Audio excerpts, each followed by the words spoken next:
నమస్కారం. నిన్న అంటే 9వ తారీఖు మార్చి నెల రోజున జీడిమెట్ల పోలీస్ స్టేషన్ పరిధిలోని గాంధీనగర్ ఏరియాలో ఒక శివాలయంలో దొంగతనం జరిగినట్టుగా మా జీడిమెట్ల పోలీస్కి డయల్ 100 కాల్ రావడం జరిగింది. దాన్ని సిపి గారి ఆదేశాల మేరకు ఇమీడియట్గా టీమ్స్ ఏర్పాటు చేసి డిఐ జీడిమెట్ల, అదేవిధంగా సిసిఎస్ సైబరాబాద్, ఎస్ఓటి సైబరాబాద్ ఆధ్వర్యంలో దాదాపుగా 10 టీములు ఏర్పాటు చేసి ఇమీడియట్గా ఆ అఫెండర్లని ఒక 12 గంటల లోపల పట్టుకోవడం జరిగింది.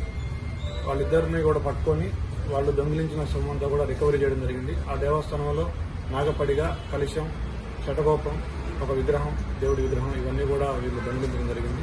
దీనంతా కూడా ఎక్కడ ఎలాంటి డిస్టర్బెన్స్ లేకుండా ఈ దొంగిలించిన సొమ్మంతా మన పోలీసు వారు రికవరీ చేయడం జరిగింది.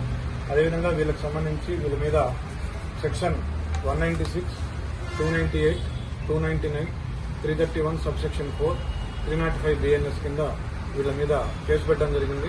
దీనికి 14 సంవత్సరాల వరకు జైలు శిక్ష విధించబడుతుంది ఈ సెక్షన్లకు. సో వీళ్ళని ఈరోజు ఇమీడియట్గా రిమాండ్కి పంపిస్తా ఉన్నాము. సో ఈ కేసులో వీళ్ళని చూస్తే వీళ్ళు గాంజా, అదేవిధంగా మత్తు పదార్థాలకు లోనై ఈ దొంగతనం చేసినట్టుగా మనకు తెలుస్తుంది. వీళ్ళు గతంలో కూడా 1-2 కేసుల్లో ఉన్నారు. Attempt murder and property offence కేసులో ఉన్నారు.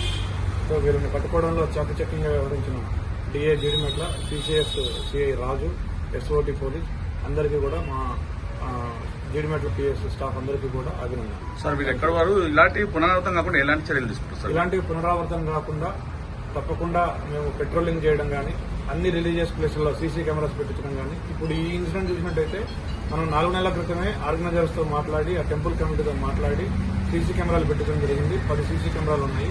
అవి మనకి ఈ అఫెన్స్ ఛేదించడంలో చాలా హెల్ప్ఫుల్గా ఉంది. Thank you.